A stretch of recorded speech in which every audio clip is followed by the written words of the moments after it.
have you ever been playing Super Mario Brothers 2, or when you first played it the first time, and were you like, what is this? Why is this so much different than the first game? To this day, than any other Mario game that's been created. Imagine having a smash hit game and they're like, let's do another one. And then it finally comes out and it is nothing like the smash hit. That's not how they do shit now. They'll copy the hell out of it to almost to the T, add a few little sprinkles in. Which is what Nintendo tried to do originally with this game. Oh, yeah. I don't even know where to start on it. That game you're playing as Mario 2 wasn't designed to be Mario 2. It's actually another game that was developed in Japan for a big festival that they have over there. And in celebration of it, they always get different companies involved. Well, at the time, they had reached out to Nintendo to create a video game based around this festival. That game was called Doki Doki Panic. Let's just set that aside for a second. You know, Mario 1 comes out, it's a super smash hit. So obviously, all right, it's time to do a part 2. It's going to be the biggest game, biggest follow-up game ever. Nintendo of Japan. They go back in the lab, start making the new one. And Shigeru Miyamoto, which is who created Mario and created the first one, had just had a child. Not to mention, he was busy working on the very first Zelda game. Not to say that he didn't have his hands in Mario 2. He had his input on the levels, but he turned it over to Nintendo's.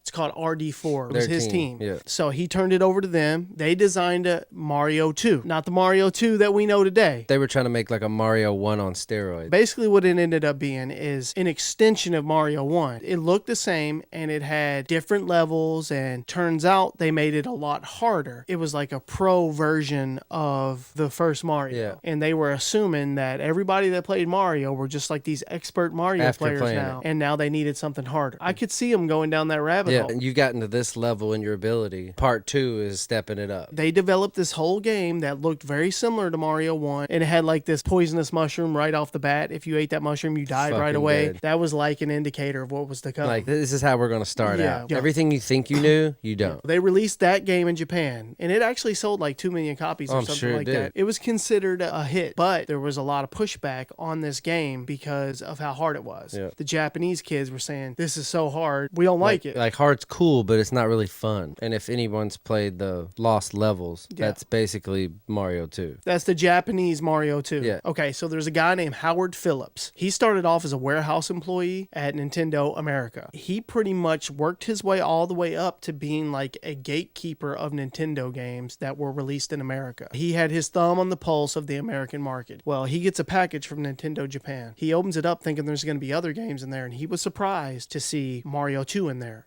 the Japanese version of Mario 2. And he had no notice that this game was coming. It just showed up. Yeah. So imagine his excitement. You know, he's like, oh my God, here's Mario 2. He pops it in. He's immediately turned off about how hard it is, how similar, the same exact game. Yeah, there's no upgrades. So he's like, you know, this cannot be released here. They're not going to like it. He takes his concern to the president of Nintendo of America. The Nintendo of America president agreed and contacted Nintendo Japan and said, we don't think this game is going to work in America. What else do you got? Can you create another game? Like now. What I was talking about earlier, insert Doki Doki Panic. Nintendo Japan already had their eye on this Doki Doki Panic game because at the time, it was literally just to support this festival. This festival had a Middle Eastern theme, deserts and snakes and all this. Well, if you think about Mario 2, there's a lot of that stuff in it. 100%. It's in the desert. Yeah. There's sand. There's like Arabic themes. All Nintendo of Japan did was replace all the characters because at the time, the characters were like little Arabic guys with turbans on, and there's like a princess. Since there were 4 players, they had to come up with more people. That's where Toad comes from, and that's where the princess comes from. It's not because they wanted to,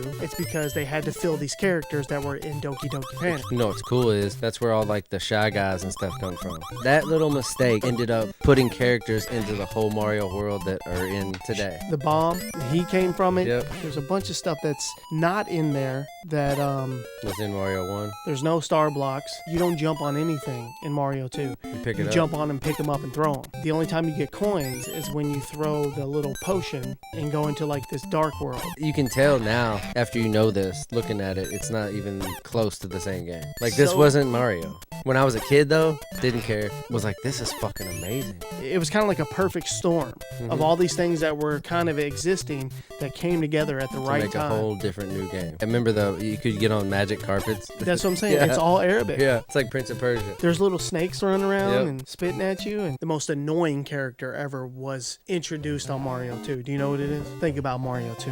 What annoys the shit out of you? The little cactus guy. Nope. There's so many cool things about Mario 2. The sun that tries to kill you as you're running through that sun. Oh, it's so annoying. You gotta jump over him.